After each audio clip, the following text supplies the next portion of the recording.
தமிழகத்தில் கடந்த 4 ஆண்டுகளில் 40 புதிய கலைக் கல்லூரிகள் தொடக்கம். அமைச்சர் மையநாதன் ஆட்சியரக பகுதியில் தகவல்.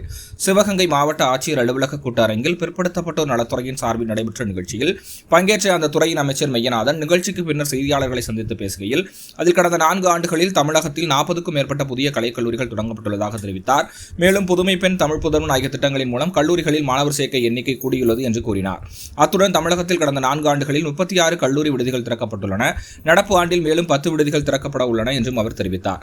மாணவர்களுக்கு கல்வி உதவித்தொகை இதுவரை ரூபாய் 1242 கோடி வழங்கப்பட்டுள்ளது. கல்வி உதவித்தொகை விநியோகத்தில் ஏதேனும் குறைபாடு ஏற்பட்டால் அதை தலைமையகம் மூலம் நேரடியாக கண்காணிக்க ஒரு புதிய மைய கண்காணிப்பு திட்டம் உருவாக்கப்பட்டுள்ளதாகவும் அமைச்சர் கூறினார். அதனுடன் வைஃபை நெட்வொர்க் இணைப்புகள் மூலம் உலகின் எந்த நூலகத்தையும் அணுகும் வசதி கல்லூரி விடுதி மாணவர்களுக்கு வழங்கப்பட்டுள்ளது. கல்வி வாய்ப்புகளை விரிவுபடுத்தும் நோக்கில் இத்தகைய தொழில்நுட்ப வசதிகள் கொண்டுவரப்பட்டுள்ளன. கல்லூரி விடுதிகளில் மாணவர்களின் பாதுகாப்பிற்காக ரூபாய் 10.59 கோடி செலவில் கண்காணிப்பு கேமராக்கள் அமைக்கப்பட்டுள்ளன. இதனால் அனைத்து விடுதிகளிலும் முழுமையாக கண்காணிக்கப்படுகின்றன என இன்று மாலை சுமார் 6 மணி அளவில் தெரிவித்தார். கல்லூரி சேர்கின்ற மாணவிகளுடைய எண்ணிக்கை அதிகரித்திருக்கிறது. அந்த அடிப்படையில் இந்த கடந்த 4 ஆண்டு காலத்தில் 36 கல்லூரி விடுதிகளை தொடங்கியிருக்கிறோம். மாணவிகளுக்கு கடந்த ஆண்டு மட்டும் 19 கல்லூரி விடுதிகளை தொடங்கியிருக்கிறோம். இந்த ஆண்டு 10 விடுதிகளை தொடங்குவதற்கு நடவடிக்கை மேற்கொண்டிருக்கிறோம். எந்த இடத்திலும் எங்கும் கல்லூரி விடுதியில் மாணவர் சேர்க்கை எண்ணிக்கை குறைவாக இருக்கிறது என்ற குற்றச்சாட்டு எந்த இடத்திலும் இல்லை. எந்த விடுதியில் எவ்வளவு மாணவர் சேர்க்கையோ தேவைக்கு ஏற்ப சேர்ப்பதற்கு அறிவுறுத்தப்பட்டிருக்கிறது என்பதை தெரிவித்துக்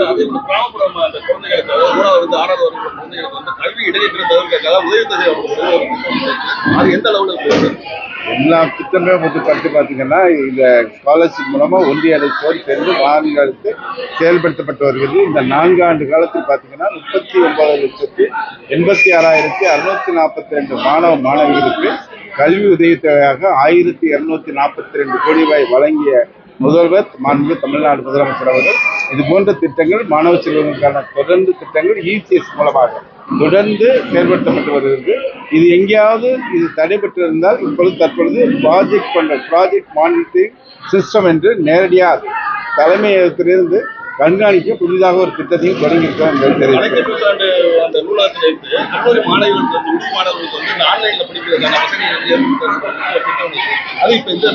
எல்லா இடத்திலுமே கல்லூரி மாணவிகள் விடுதிகளையே இப்போ எல்லா இடங்களையும் நம்ம நூலகங்களை ஏற்படுத்தியிருக்கோம். அது மட்டும் இல்லாமல் இந்த ஆண்டு கல்லூரி விடுதியில் படிக்கின்ற மாணவிகளுக்கு அட்வான்ஸ் டெக்னாலஜி AI சொல்லிக் கொடுக்கறதுக்கும் நிதி ஒதுக்கீடு செய்யப்பட்டிருக்கிறது. அதே மாதிரி ஸ்போர்ட்ஸ் மெட்டீரியல் அவர்களுக்கு வழங்கப்பட்டிருக்கிறது. வைஃபை கனெக்ஷன் அவர்களுக்கு வழங்கப்பட்டிருக்கிறது. எந்த நூலகத்தில் உலகத்தில் இருக்கிற எந்த நூலகத்தில் வேணாலும் அவங்க இணைப்பு பெற்று என்ன நூல்கள் வேணாலும் படிக்கக்கூடிய வசதி ஏற்படுத்தப்பட்டிருக்கிறது. அது மட்டுமல்ல 10,59,00,000 ரூபாயில் தமிழ்நாட்டில் இருக்கின்ற அனைத்து விடுதிகளும் CCTV கேமரா போன்ற நவீன தொழில்நுட்பங்கள் பயன்படுத்தப்பட்டு முழுவதுமாக கண்காணிக்கப்பட இருக்கிறது என்பதை தெரிவிச்சுக்கிறேன்.